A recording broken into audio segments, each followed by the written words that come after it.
यो दिव्याक्षरमुक्तजुष्टचरणोऽनन्तार्गते जोमये धाम्नि ब्रह्मपुरे शुभावयववान् दिव्ये निजे राजते यो धृत्वात्र नराकृतिं च सवृषां भक्तिं विते नेक्षिदौ तं धार्मिं ह्यवतारिणं च सहजानन्दं हरिं चिन्तये गुणातीतोऽक्षरं ब्रह्म भगवान् पुरुषोत्तमः जनो जानन्निदं सत्यं मुच्यते भवबन्धनात् मुच्यते भवबन्धनात्। श्री स्वामिनारायण भगवाननी जय। अक्षर पुरुषोत्तम महाराजनी जय। गुणातीतानंद स्वामी महाराजनी जय। भगतजी महाराजनी जय। शास्त्रीजी महाराजनी जय। योगीजी महाराजनी जय। प्रमुख स्वामी महाराजनी जय। महंत स्वामी महाराजनी जय।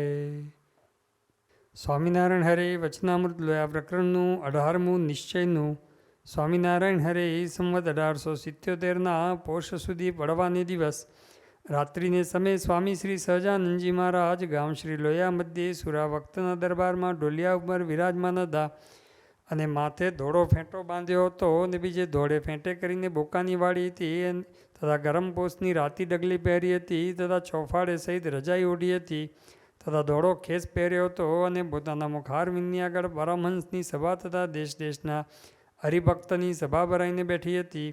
તે સમયમાં સંધ્યા આરતી તથા સ્તુતિ પરમહંસ કરી રહ્યા પછી શ્રીજી મહારાજે કહ્યું છે કીર્તન ગાવ. પછી વાજિંત્ર વજાડીને મુક્તાનંદ સ્વામી આદિ પરમહંસે કીર્તન ગાયા. શ્રીજી મહારાજે પોતે ભગવાનનું પર સ્વરૂપ કેવું છે એની બધી જે વાતો કરી કે અનંતકોટી બ્રહ્માંડના રાજાધિરાજ છે, સર્વના નિયંતા છે, સર્વના અંતર્યામી છે, અતિશય સુખ સ્વરૂપ છે, અતિશય પ્રકાશયુક્ત છે, સદા દ્વિભુજ છે. એટલે કે પર સ્વરૂપ એ સર્વોપરી છે, સર્વકર્તા છે, સદા સાકાર છે. એ વાત શ્રીજી મહારાજે કરી અને એ ભગવાન અવતાર પણ ધારણ કરે છે એટલે ભગવાન પ્રગટ પણ છે. એ પણ વાત શ્રીજી મહારાજ પોતે સમજાવી રહ્યા છે અને એ પણ કીધું કે મત્સ્ય કચ્છ વરા આદિક રૂપ રામકૃષ્ણાદિક રૂપને ધારણ કરે છે. એવી રીતે સર્વોપરી ભગવાન શ્રીજી મહારાજે પણ દેહ ધારણ કર્યો અને શ્રીજી મહારાજ સત્પુરુષ દ્વારા પણ પોતે પ્રગટ છે. ત્યારે મહારાજ કહે છે કે એ વખતે ધામની અંદર છે એનો ત્યાગ કરીને ભગવાન દેહ ધારણ કરતા નથી. ધામમાં તો ભગવાન રહે છે જ અને સાથે અનંત ઐશ્વર્ય અનંત શક્તિ એ બધું જ મનુષ્ય રૂપમાં છે પણ એ પોતે બતાવતા નથી. હવે જન્મ ધારણ કર્યો તો હવે દેહ કેવી રીતે મૂકે છે એની પણ વાત કરે છે. અને જે કાર્ય નિમિત્તે જે દેહનું ધારણ કર્યું હોય તે કાર્ય થઈ રહે છે ત્યારે તે દેહનો ત્યાગ પણ કરે છે. તે ભાગવતમાં કહ્યું છે ભૂભારઃ ક્ષપિતો યેન તામ તનુમ વિજહાવજઃ કંટકમ કંટકે નૈવ દ્વયમ ચાપિશિતુ સમમ. આ શ્રીમદ ભાગવતના પહેલા સ્કંદની અંદર 15મા અધ્યાયની અંદર જ વાત આવે છે. જે દેહે કરીને ભગવાને પૃથ્વીનો ભાર ઉતાર્યો તથા જીવોને દેહાભિમાન રૂપ જે ચૈતન્યમાં કાંટો ખૂંચી રહ્યો હતો તેને કાઢીને કાઢવાના કાંટારૂપ જે પોતાનો દેહ તેને પણ ત્યાગ કર્યો. ભગવાન પોતે આપણામાં દેહાભિમાન રૂપી જે કાંટો ખૂંચી ગયો છે એ કાઢવા માટે અતિ સૂક્ષ્મ છે દેહાભિમાન, સમજાતું નથી. એટલા માટે ભગવાન પણ પોતે પોતાનું આવું સામર્થ્ય મોટપ એ બધું છુપાડી અને પોતે પણ એ મનુષ્ય જેવા એ થાય છે અને આપણામાંથી એ કાંટો કાઢી અને ભગવાન પણ દેહનો ત્યાગ કરે છે. પ્રથમના 63મા વચનાઓની અંદર પણ શ્રીજી મહારાજે વાત કરી. મહારાજ કહે છે કે જેમ કીડીના પગમાં ઝીણો કાંટો વાગ્યો હોય તેને બરછી તથા નરણીએ કરીને કાઢે તો નિસરે નહીં, તે તો અતિશય ઝીણું લોડું હોય તેણે કરીને નિસરે. તેમ ભગવાન પણ પોતાની મોટાઈને પોતામાં સમાવીને અતિશય અલ્પ રૂપનું ધારણ કરે છે. મહારાજ કહે છે ભગવાન પણ એ પોતાની મોટપ સમાવી આપણા જેવા થાય છે. શેના માટે થાય છે કે આપણું દેહાભિમાન કાઢવા માટે, આપણને બ્રહ્મરૂપ કરવા માટે ભગવાન એ અવતાર ધારણ કરતા હોય છે. જેમ કોઈ નદીની અંદર ડૂબતો હોય એ હાથ હલાવતો હોય, ભગવાન પણ એટલે જેને તરતા આવડતું હોય એ પણ પોતે એ નદીમાં પડે હવે એ પણ હાથ હલાવે. એટલે બહારથી તો બધાને કેવું લાગે કે બે ડૂબે છે, પરંતુ એક જણ તારવા પડ્યો છે. એમ ભગવાન પણ આ લોકમાં આપણા જેવા જ દેખાય, પરંતુ આપણને તારવા માટે આવે છે, અનંત જીવના કલ્યાણ કરવા માટે આવે છે. તો આવી રીતે દેહનો ત્યાગ પણ એ ભગવાન એ જુદી જુદી રીતે કરતા હોય છે, એ પણ શ્રીજી મહારાજ બતાવે છે અહીંયા. અને રાક્ષસને મારવાને અર્થે ભગવાને નૃસિંહ રૂપ ધાર્યું, એટલે હિરણ્યકશિપુને મારવા માટે ભગવાને નૃસિંહ રૂપ ધારણ કર્યું એની વાત કરે છે. રાક્ષસને મારવાને અર્થે ભગવાને નૃસિંહ રૂપ ધાર્યું ને પછી તે કાર્ય કરીને પછી તે દેહનો ત્યાગ કરવાની ઈચ્છા, પણ તે સિંહને કોણ મારે? હવે ભગવાને નૃસિંહ રૂપ તો ધારણ કર્યું, હિરણ્યકશિપુને મારી નાખ્યો, કાર્ય પૂરું થઈ ગયું. પછી હવે એમને દેહ ત્યાગ કરવો હતો, તો પછી કેવી રીતે? પછી પોતાની જ ઈચ્છા, ભગવાનની ઈચ્છા કરી. પછી પોતાની ઈચ્છાએ કરીને કાળરૂપ શિવ તે શરભનું રૂપ ધારીને આવ્યા. આ શરભ એ જમાનાની અંદર એક જાતનું પ્રાણી હતું, એ 8 પગવાળું હતું, એ સિંહ કરતાં પણ બળવાન હતું એવું એ કહેવામાં આવે છે. એ શરભનું રૂપ ધારીને આવ્યા અને નૃસિંહને અને શરભને યુદ્ધ થયું. પછી 2 જણે દેહ મૂક્યો, તેણે કરીને શિવ સર્વેશ્વર મહાદેવ થયા ને નૃસિંહજીએ દેહ મૂક્યો તે નારસી શિલા થઈ. એટલે આવી રીતે ભગવાને એ દેહનો ત્યાગ કરી દીધો અને બંને શરભ જે રૂપ ધારણ કર્યું હતું એનો પણ ત્યાગ થયો, અને નૃસિંહ ભગવાન એમને પણ દેહ મૂકીને નારસી શિલા થઈ. અને ત્યાં નૃસિંહ ભગવાનનું મંદિર હૈદરાબાદથી આગળ જાઓ ત્યાં આગળ એ નૃસિંહ ભગવાનનું મંદિર પણ ત્યાં આગળ છે. માટે ચિત્રામણમાં જ્યાં જ્યાં મત્સ્ય કુર્માદિક ભગવાનના અવતારના ચિત્રામણ કરે છે ત્યાં ત્યાં થોડોક મત્સ્ય કચ્છાદિકનો આકાર કરીને પછી તે ઉપર શંખ ચક્ર ગદા પદ્મ વૈજયંતી માળા પીતાંબર વસ્ત્ર કિરીટ મુકુટ શ્રીવત્સનું ચિહ્ન ઇત્યાદિક ચિહ્ન સહિત ભગવાનની મૂર્તિને લખે છે. લખે છે એટલે કે આલેખે છે, દોરે છે. લખે છે એટલે આમ લખવાનું નહીં, પણ આલેખે છે એટલે કે દોરે છે. એટલે ભગવાનનું મત્સ્ય કચ્છ વરા એ બધા રૂપના જ્યારે ચિત્ર દોરવામાં આવે ત્યારે થોડો એ ભાગ આવે, પણ પછી ઉપરના ભાગની અંદર તો એ ભગવાનને વૈજયંતી માળા પહેરાવી હોય, મુગટ ધરાવેલો હોય, એ બધું ધરાવે છે. શ્રીજી મહારાજ કે એ બતાવે છે કે ભગવાનનું ઓરિજિનલ રૂપ કે મત્સ્ય કુર્મ જેવું નથી, ભગવાન તો આવું એ દિવ્ય સ્વરૂપ છે. એ બતાવવા માટે હવે મહારાજ આ બધી વાતો કરી રહ્યા છે. ભગવાનની મૂર્તિને લખે છે તો જો ભગવાનનું રૂપ અનાદિ એવું જ છે, એટલે કે અનાદિથી ભગવાનનું રૂપ ભલે આ લોકમાં આવે ત્યારે આવું જુદું જુદું રૂપ ધારણ કરે, પણ અનાદિ રૂપ એવું જ છે. અને હવે મહારાજ પોતે ચતુર્ભુજ ભગવાનની વાત કરી રહ્યા છે. વૈકુંઠની અંદર લક્ષ્મીનારાયણ છે, ચતુર્ભુજ છે, પણ અક્ષરધામની અંદર શ્રીજી મહારાજે આ જ વચનામાં આગળ લખી દીધું સદા દ્વિભુજ જ છે, અને પોતાની ઈચ્છાએ કરીને ક્યારેક ચતુર્ભુજ અષ્ટભુજ બતાવે છે. એટલે હવે જે ચતુર્ભુજની મહારાજ વાત કરે છે એ સમજવાનું કે મનુષ્ય કરતાં લોયાના 11મા વચનામાં મહારાજે કીધું કે મનુષ્ય કરતાં એ ભગવાન જુદા છે એ બતાવવા માટે આવી રીતે ચતુર્ભુજની વાર્તાને બધું લખેલું હોય એવું સમજવાનું, પણ ભગવાન તો સદા દ્વિભુજ જ છે. અને શ્રી કૃષ્ણ ભગવાને પ્રથમ જન્મ સમયમાં વસુદેવ દેવકીને ચતુર્ભુજ રૂપે દર્શન દીધું ને અક્રૂરને ચતુર્ભુજ રૂપે દર્શન જળને વિશે દીધું, તથા રૂકમણીને મૂર્છા આવી ત્યારે પણ ચતુર્ભુજ રૂપે દર્શન દીધું. અને અર્જુને પણ એમ કહ્યું છે તેનૈવ રૂપેણ ચતુર્ભુજેન સહસ્રબાહો ભવ વિશ્વમૂર્તે. માટે અર્જુન પણ ચતુર્ભુજ રૂપ દેખતા અને યાદવા સ્થળી કરીને પીપળાની હેઠે શ્રી કૃષ્ણ ભગવાન બેઠા હતા. તે સમયમાં ઉદ્ધવજી તથા મૈત્રેય ઋષિએ ભગવાનનું રૂપ ચતુર્ભુજ શંખચક્ર ગદા પદ્મ પીતાંબર સહિત દીઠું. અને શ્રી કૃષ્ણ ભગવાન એટલે મહારાજે બધી વાતો કરી કે ચતુર્ભુજ બધા દીઠ્યા. એટલે 2 સમજવાનું, અક્ષરધામમાં શ્રીજી મહારાજનું સ્વરૂપ તો દ્વિભુજ જ છે, પણ જ્યાં જ્યાં આવી ચતુર્ભુજની ક્યાંક વાતો દેખાય તો એમ સમજવાનું કે ભાઈ મનુષ્ય કરતાં ભગવાન જુદા છે, દિવ્ય છે, અલૌકિક છે, પર છે, એ બતાવવા માટે આવું લખ્યું છે. કાં પછી વૈકુંઠ સ્વરૂપ પણ જે માને છે જે એ ચતુર્ભુજ છે એ વૈકુંઠનું બધા સ્વરૂપ છે ભગવાનના, એ રીતે સમજવાનું. અને શ્રી કૃષ્ણ ભગવાન તો શ્યામ હતા અને તેનું રૂપ તો કોટી કામને લજ્જા પમાડે એવું કહ્યું છે. માટે એવા મનુષ્ય જેવા જણાય છે. હવે ભગવાન મૂર્તો જ્યારે જ્યારે પણ દેહ ધારણ કરે, આપણે શ્રીજી મહારાજ સર્વોપરી ભગવાન એમણે પણ દેહ ધારણ કર્યો ત્યારે મનુષ્ય જેવા જ જણાય, અને અત્યારે પણ સત્પુરુષ દ્વારા બધે વિચરે છે એ મનુષ્ય જેવા જ જણાય છે. મનુષ્ય જેવા જણાય છે તેને વિશે જ પૂર્વે કહ્યો એવો પ્રકાશને સુખ તે સર્વે રહ્યા છે. મહારાજ કે પૂર્વે વાત કરીને અતિશય સુખ સ્વરૂપ છે, કોટી કામદેવને લજ્જા પમાડે એવા રૂપાળે છે, અતિશય પ્રકાશવાન છે. પ્રકાશ સુખ એ મનુષ્ય રૂપ મૂર્તિને પર સ્વરૂપની જે વાત કરી અક્ષરધામના સ્વરૂપમાં, એ જે સુખ અને પ્રકાશ છે મનુષ્ય રૂપ જે ભગવાન અવતાર ધારણ કરે છે એની અંદર પણ રહ્યો જ છે. પૂર્વે કયો એવો જે પ્રકાશને સુખ તે સર્વે રહ્યા છે, બધું જ છે, પણ એ આપણને દેખાતા નથી. હવે કોને દેખાય? તે જેને ધ્યાન ધારણા સમાધિનું અંગ હોય તેને એની એ મૂર્તિ છે તે જ કોટી કોટી સૂર્યના પ્રકાશે યુક્ત દેખાય છે, પણ મશાલ દીવાનું કામ પડતું નથી. હવે મહારાજ પોતે અહીંયા વાત કરે છે કે આવો પ્રકાશ અને બધું છે ભગવાનની અંદર, અને આપણને નથી દેખાતું. દેખાય ક્યારે? તો ધ્યાન ધારણા અને સમાધિનું અંગ હોય એને દેખાય. યોગના 8 અંગ કહેવામાં આવે છે: યમ, નિયમ, આસન, પ્રાણાયામ, પ્રત્યાહાર, ધારણા, ધ્યાન અને સમાધિ. તેમાં પહેલાં ધારણાની વાત જોઈએ. ધારણા કોઈ મહારાજ અહીંયા ધારણા, ધ્યાન અને સમાધિનું અંગ હોય એને દેખાય છે એવી વાત કરે છે. ધારણા એટલે મનની એકાગ્રતા. મનની એકાગ્રતા કરવી એને ધારણા કહેવામાં આવે છે. અને એની અંદર મનની એકાગ્રતા કરવા માટે, સ્થિર કરવા માટે આગળના બધા અંગોની જરૂર પડે, સંયમ વગેરેની જરૂર પડે.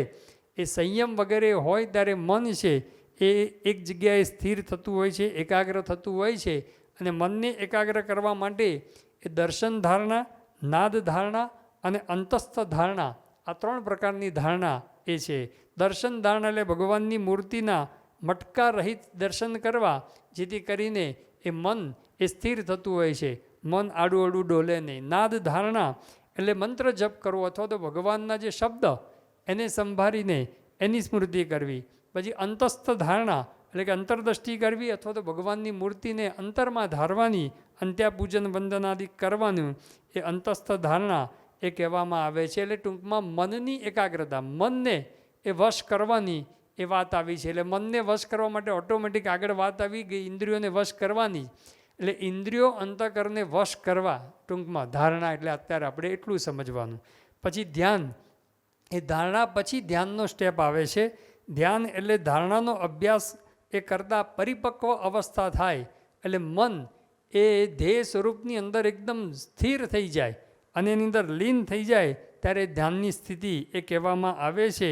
એટલે મનને જે વસ્તુમાં એકાગ્ર કર્યું હોય તેમાં મન જ્યારે લીન થઈ જાય ત્યારે ધ્યાન એ બની જતું હોય છે. ધ્યાનના પણ એ 4 પ્રકાર કહેવામાં આવ્યા છે: સાંગ, ઉપાંગ, સલીલ અને સપાર્ષદ ધ્યાન. સાંગ ધ્યાન એટલે સમગ્ર ભગવાનની મૂર્તિનું અંગે સહિત, સમગ્ર અંગે સહિત ધ્યાન કરવાનું. ઉપાંગ એટલે કોઈ એક અંગનું ધ્યાન કરવાનું. સલીલ એટલે ભગવાનની લીલાનું ધ્યાન કરવાનું. અને સપાર્ષદ એટલે ભક્તે સહિત ભગવાનનું ધ્યાન કરવાનું. એટલે આપણે અક્ષરે સહિત પુરુષોત્તમનું ધ્યાન કરીએ એ પણ એ શાસ્ત્ર પ્રમાણે જ એ ધ્યાન કહેવામાં આવે છે. પણ મોટામાં મોટું તો યોગીજી મહારાજે ધ્યાનનો અર્થ કર્યો ભગવાનના મહિમાનો વિચાર એ ધ્યાન. ભગવાનના મહિમાનો વિચાર કરે એ ધ્યાન છે. કારણ એના 12મા વચનોની અંદર પણ આ જ વાત કરી કે ભગવાનનું વચન અને ભગવાનના સ્વરૂપના ધ્યાને કરીને કારણ શરીર રૂપ દેહ એ નાશ પામે છે. તો અહીંયા પણ ધારણા એટલે કે ભગવાનની આજ્ઞા પાળવી અને ઇન્દ્રિયો અંતઃકરણને નિયમમાં રાખવા, એ ધારણા થઈ. અને ધ્યાન એટલે ભગવાનના મહિમાનો વિચાર એટલે આજ્ઞા અને ઉપાસના, આ 2 જો જીવનમાં હોય તો પછી એ આપણને એ વાંધો ના આવે, આ બધું સિદ્ધ થાય. અને ત્રીજી વાત કરી સમાધિ, એ પણ મહારાજે મધ્યના 14મા વચનાઓની અંદર વાત કરી કે ભગવાનનું સ્વરૂપ. આગલે દિવસે શ્રીજી મહારાજે વાત કરી, મહારાજ કે મધ્યના 13મા વચનાઓમાં પોતે સર્વોપરી ભગવાન છે વાત કરી. એ સર્વોપરી ભગવાન છે એવો નિશ્ચય જેને દ્રઢ હોય, જેમાં લીમડાનો નિશ્ચય છે એ ગમે તેવા સંજોગોની અંદર નિશ્ચય ફરતો નથી. લીમડો તે લીમડો જ, એમાં કોઈ નિશ્ચય ફરતો નથી. એમ શ્રીજી મહારાજ સર્વોપરી ભગવાન છે, નિશ્ચય ડગે નહીં ને તો મહારાજ કે નિર્વિકલ્પ સમાધિ જ છે. એ નિર્વિકલ્પ સમાધિ જ છે. એટલે ભગવાનના સ્વરૂપનો યથાર્થ નિશ્ચય, સર્વોપરી ભગવાનનો યથાર્થ નિશ્ચય, એમનો યથાર્થ મહિમા અને એમની આજ્ઞાનું પાલન કરી ઇન્દ્રિયો અંતઃકરણને વશ કરવા, આટલું જો હોય તો શ્રીજી મહારાજ કહે છે કે એને એ તેજ પણ દેખાતું હોય છે અને ભગવાનને અંદર આવ્યું છે સમાધિ એટલે આવું સુખ રહેલું છે, એ સુખનો પણ એ અનુભવ એને થતો હોય છે. જેમ ભગતજી મહારાજને એવો મહિમા હતો, નિશ્ચય હતો અને અનાદિના પુરુષ પણ લૌકિક દ્રષ્ટિએ બધો સંયમ કરેલો. તો ભગતજી મહારાજને કીધું સ્વામીની જોડે ચાલો ને, કે એમની ગોદડીમાંથી અનંત સૂર્યનું તેજ નીકળે છે એવું એમને દેખાતું. બીજા તો આપણા જેવા જ દેખાતા. આપણા જેવા જ દેખતા હતા ગુણાતીતાન સ્વામીને, પણ એટલે આપણે હોઈએ તો આપણને એવું જ દેખાય. મહંત સ્વામી મહારાજમાં અત્યારે કેવું દેખાય કે આપણા જેવા જ દેખાય, મનુષ્ય જેવા દેખાય.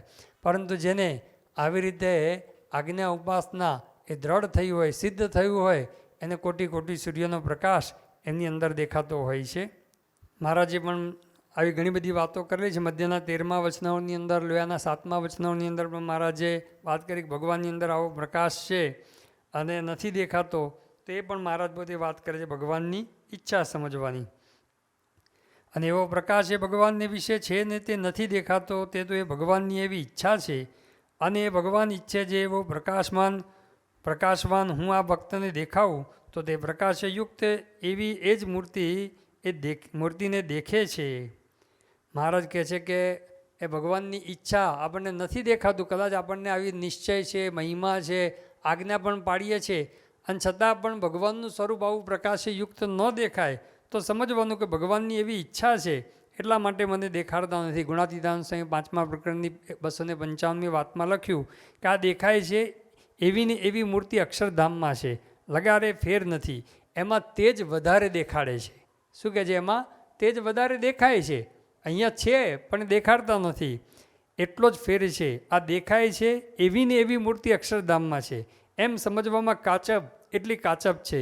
માટે દિવ્ય ભાવ, મનુષ્ય ભાવ એક સમજવાનું. એટલે પર સ્વરૂપ જે દિવ્ય છે અને મનુષ્ય રૂપ જે સ્વરૂપ છે એ પણ એવું દિવ્ય જ છે, અતિશય પ્રકાશે યુક્ત છે, એવું એ મહારાજ કહે છે સમજવાનું. અને નથી દેખાતું તે ભગવાનની ઈચ્છા સમજવાની. બાકી ભગવાનની અંદર તો એ બધું જ છે. એ શ્રીજી મહારાજ પોતે એ વાત આપણને સમજાવે છે. માટે જેને ભગવાનનો નિશ્ચય હોય તે તો એમ સમજે જે ગોલોક, વૈકુંઠ, શ્વેતદીપ, બ્રહ્મપુર એ ધામના જે ઐશ્વર્ય, સમૃદ્ધિ તથા પાર્ષદ તેણે સહિત એ ભગવાન છે. અને એમની સેવાના કરતલ તો રાધિકા, લક્ષ્મી આદિક છે. મહારાજ કહે છે કે ભગવાનનો નિશ્ચય હોય તો એમ જ સમજે કે ભગવાન જે ધામમાં છે એ જ અહીંયા છે. અને સાથે સાથે એ ઐશ્વર્ય, સમૃદ્ધિ સહિત પોતે પધારે છે. પ્રથમના 71મા વચનામાં પણ મહારાજે કીધું ભગવાન જીવના કલ્યાણને અર્થે એ મનુષ્ય દેહ ધારણ કરે છે ત્યારે પોતાનું સમગ્ર ઐશ્વર્ય અને પોતાના ભક્તો, પાર્ષદો અને અક્ષરધામ, એ સાક્ષાત મૂર્તિમાન અક્ષરધામ, એને પણ એ લઈને જ પધારે છે.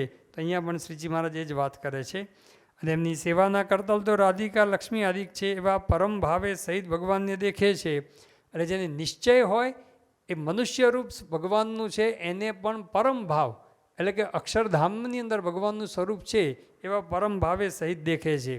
અને જે મૂળ છે તે માણસ જેવા દેખે છે. તે શ્રી કૃષ્ણ ભગવાને ગીતામાં કહ્યું છે જે અવજાનંતી મામ મૂઢા માનુષીમ તનુમાશ્રિતમ પરમ ભાવમ અજાનંતો મમ ભૂત મહેશ્વરમ.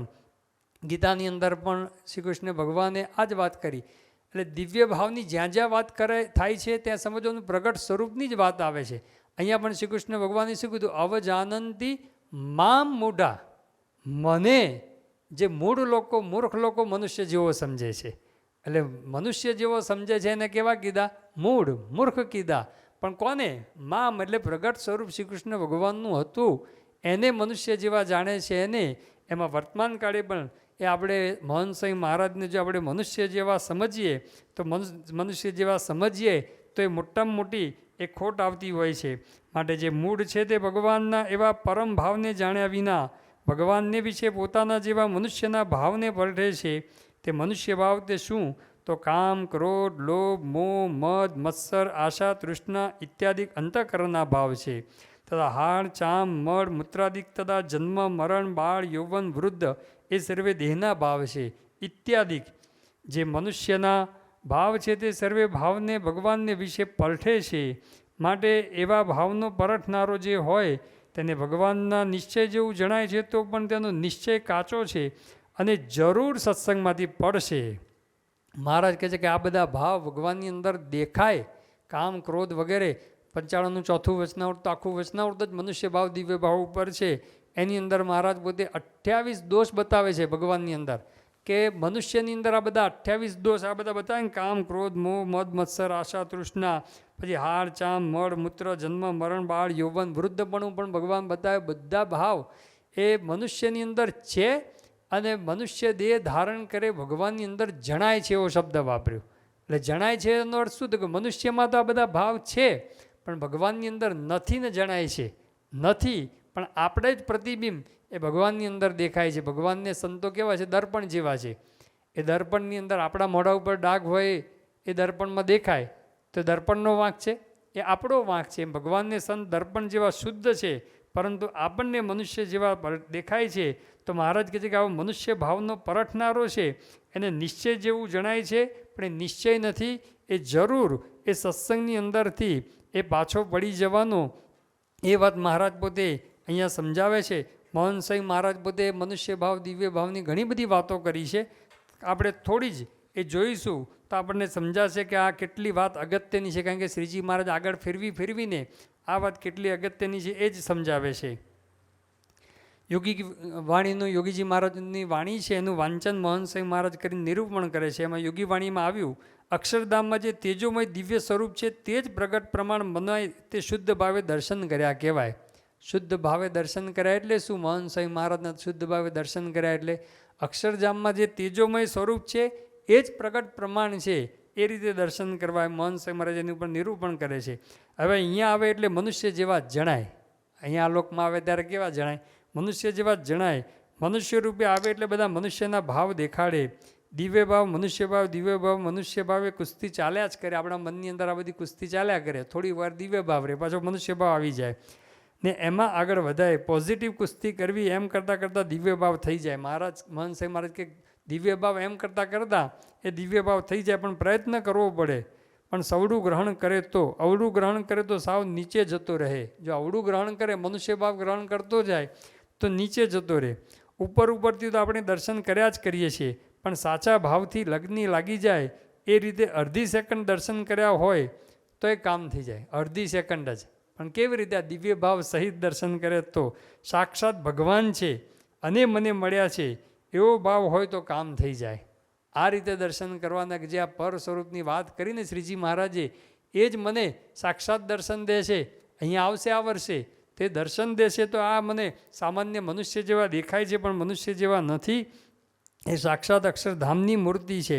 પછી સ્વામી વાત કરે છે, મનુષ્ય ભાવ ન આવે તો અખંડ ધામની મૂર્તિ ને આ મૂર્તિ બે એક થઈ જાય. મોહન સાંઈ મહારાજ શું બોલે કે મનુષ્ય ભાવ ના આવે તો ધામની મૂર્તિ અને આ મૂર્તિ બે એક થઈ જાય. એટલે સભાની અંદર બધા તાળીઓ પાડી કે પોતાની જ વાત કરી. તો આવી રીતે એ મોહન સાંઈ મહારાજે પોતે વાત કરી કે આપણી બુદ્ધિ ક્યાં ને સત્પુરુષની બુદ્ધિ ક્યાં, તોય આપણે ડાપણ કરીએ. એ આ ન કરવું. તેઓ એકદમ નિર્લેપ ને નિર્દોષ છે. જે કરે છે પોતા માટે તો કરતા જ નથી, બીજાને સાચવવા માટે કરે છે. તો આવી રીતે ભગવાનને સંત જ્યારે દેહ ધારણ કરે ત્યારે આપણને આવી બધી શંકા કુશંકાઓ એ મોહન સાંઈ મહારાજ કે થયા જ કરે. પણ એ શંકા કુશંકાઓ એ બધી દૂર કરી દેવાની. પછી એક દિવસ મોહન સાંઈ મહારાજે પોતે વાત કરી કે ભેગો રહે તો પણ ગુણ ના આવે, પગ ચંપી કરે તો પણ ગુણ ના આવે, નિર્દોષ બુદ્ધિથી સેવા કરે તો ગુણ આવે. નિર્દોષ બુદ્ધિ હોય ને તમે હજારો માઇલ છેટા હોય તો પણ ગુણ આવે. ને ખોડામાં રમે પણ સામાન્ય સંત જાણતો હોય તો ગુણ ના આવે. કા મોહન સાંઈ મહારાજ જેમ બીજા બધા સંતો છે, 1200 સંતો છે, એમાં સંત છે એને મોટા છે, ખાલી પ્રમુખ બનાવ્યા છે એમ સમજીને ખાલી દર્શન કરે બીજા જેવા જાણે તો પછી મોહન સાંઈ મહારાજ કે તો ગુણ ના આવે, ખોડામાં રમતો હોય તો. એ યોગી બાપાએ કહ્યું કે જે મહારાજ ધામમાં છે એ અહીંયા છે, અહીં છે ધામમાં છે એ નિર્દોષ બુદ્ધિ. જે મહારાજ અહીંયા વાત કરી રહ્યા છે એ જ વાત કરે છે. એવી નિર્દોષ બુદ્ધિ મોહન સાંઈ મહારાજ કે એવી નિર્દોષ બુદ્ધિ અખંડ રાખવી. મનુષ્ય ભાવ મારી પાડે છે. મનુષ્ય ભાવ આવે, આ બધા બાળ યૌવન વૃદ્ધપણું અને બધા ભાવ આવે. આપણે 24 કલાક દિવ્ય ભાવ રાખીએ. હવે જો કેવી વાત કરે છે, આપણે 24 કલાક દિવ્ય ભાવ રાખીએ ને 1 સેકન્ડ પણ મનુષ્ય ભાવ આવે તો બધું ડૂલ થઈ જાય. મનુષ્ય ભાવ કેટલો ખતરનાક છે કે 1 સેકન્ડ પણ મનુષ્ય ભાવ આવે તો બધું ડૂલ થઈ જાય. તમે 0 પર આવી જાઓ એટલે દેખાય છે પણ તમને દિવ્ય ભાવ હતો જ નહીં. જે મહારાજ કહે ને અહીંયા નિશ્ચય જેવું જણાતું પણ નિશ્ચય હતો જ નહીં. એ નિશ્ચય હતો જ નહીં. પણ આપણે ચડિયાતો રંગ રાખવો, ઢીલા ન પડવું, 1-2 વાર ભૂલ થાય તો પડી ન રહેવું કે બસ હવે તો કાંઈ નહીં, ઊભા થવું, બેઠા થવું, દોડતા રહેવું એ નિશાની છે આગળ વધવાની. મોહન સાંઈ મહારાજ કહે કે મનુષ્ય ભાવ આવે તો બધું પડ્યા ના રહેવું, પ્રાર્થના કરવાની, એમના દિવ્ય ભાવના આવા બધા શબ્દો, મહારાજની આ બધી વાણીના શબ્દો એ બધું યાદ કરવાનું અને ઊભા થઈને દોડતા કરવાનું. સત્પુરુષમાં ખોટ કાઢ્યા જ કરે. બુદ્ધિ તર્ક વિતર્ક ભરેલી છે એટલે બુદ્ધિને મૂળ તો તાળા મારવાના. બુદ્ધિ આવું તર્ક વિતર્ક કરે ને તરત તાળું મારી દે, બેસ તારું કામ નથી. આ દિવ્ય સ્વરૂપ જ છે. એટલે તર્ક તો આવી જ જાય કે આવું કેમ કર્યું, આમ કેમ કર્યું, એ બધું બગાડી નાખે. તમને આગળ વધારવામાં નિર્દોષ બુદ્ધિ બધું કામ કરે છે. મહારાજ પોતે આવી રીતે સત્પુરુષ બધું જ જાણે છે, પણ મનુષ્ય રૂપે આવે ત્યારે મનુષ્યની ક્રિયા કરે, ભૂલી જાય, આવું બધું કરે. એ બધું ભૂલી જાય કે ઉંમર થઈ એટલે ભૂલી જાય. આપણને એવું લાગે એ વૃદ્ધાવસ્થાના ભાવ બતાવે છે, પણ નથી. પણ સત્પુરુષમાં ને આપણામાં ફેર છે. આપણે ભૂલી જઈએ એ તો ખરેખર ભૂલી ગયા, પણ સત્પુરુષ ભૂલી ગયા એ તો ખેલ ખેલે છે. મહનસિંહ મહારાજ કે આ બધા વૃદ્ધાવસ્થાના ભાવ બતાવે ને કે ભૂલી જવાય છે, બધું બતાવે ને એ ખેલ ખેલે છે. એ આપણને લાડ લડાવે, આપણા ભેગા ભળી જાય, આપણી સાથે એકમેક થવા માટે, સજાતીપણું લાવવા માટે બધું કરે છે. શાસ્ત્રીજીમાં, યોગીજીમાં, પ્રમુખ સાહેબ મહારાજ ઘણું ભૂલી જતા, પણ એમનું ભૂલવું જુદું છે ને આપણું ભૂલવું જુદું છે. તેવું નહીં તો ભગવાનમાં અખંડ વૃત્તિ રહે તો ક્યાંથી ભૂલે? બધું ધ્યાનમાં હોય, પણ મનુષ્ય રૂપે આ બધું દેખાય. એટલે મનુષ્ય રૂપ ધારણ કરે ત્યારે બધા જ ભાવ એ દેખાતા હોય છે. બીજે દિવસે એક દિવસ 23/3ના દિવસે 2022ના દિવસે મોહનસિંહ મહારાજે વાત કરી, સત્પુરુષમાં નિર્દોષ ભાવ, દિવ્ય ભાવ એ બધા ભાવ હોય તો તમને કાંઈ વાંધો આવે નહીં. ત્યાં આગું પાછું થાય એટલે બધી માથાકૂટ શરૂ થાય. નિર્દોષ ભાવ, દિવ્ય ભાવ ન હોય અને જો મનુષ્ય ભાવ હોય તો બધું જ એ માથાકૂટ શરૂ થાય.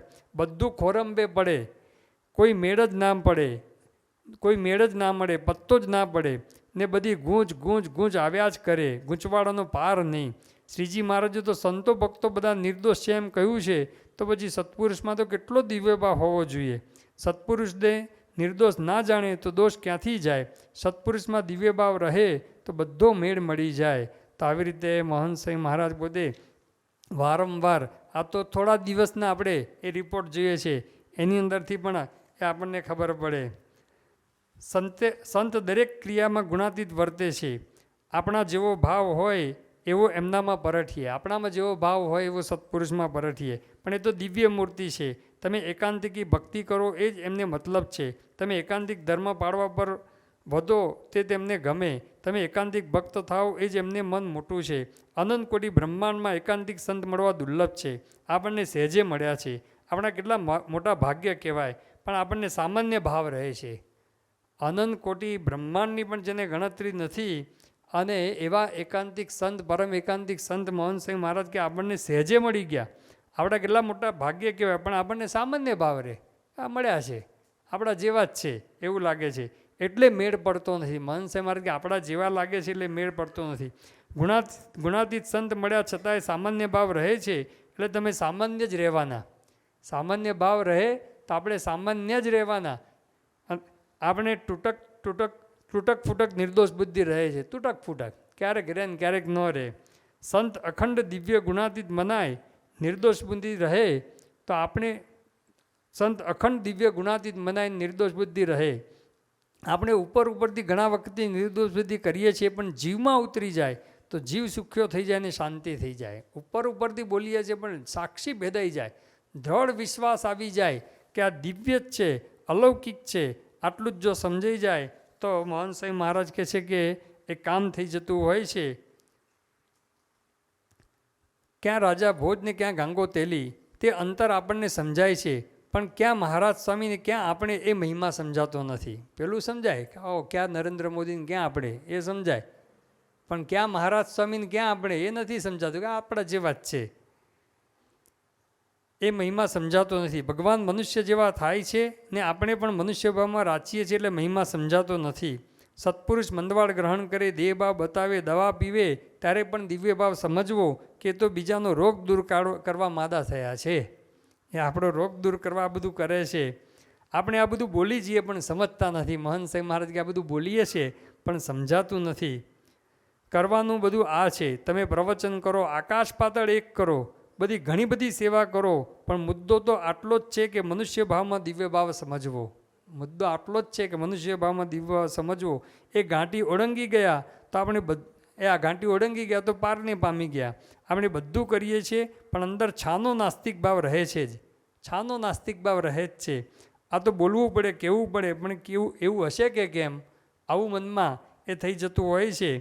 દેહ ભાવ નડે એટલે તમને ઝીરો પર લાવી દે કે આવું મનુષ્ય ભાવ આવે એટલે ઝીરો પર આવી જઈએ. મનુષ્ય ભાવ રહે છે જ, એ ટાળવાની જરૂર છે.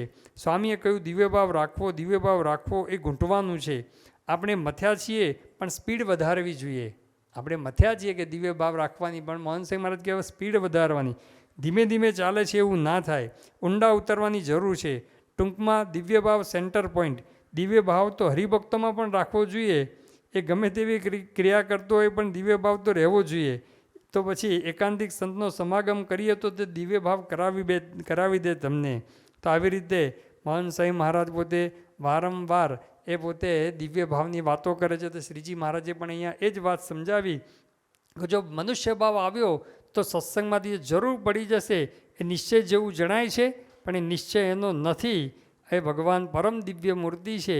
એ ભાવ લાવવાની વાત એ શ્રીજી મહારાજ પોતે કરે છે. અને ભાવ આવે પણ કેવી રીતે એ પણ મહારાજ પોતે એ વાત સમજાવે છે. એની વાત આપણે આગળ ઉપર જોઈશું. શ્રી સ્વામિનારાયણ ભગવાનની જય.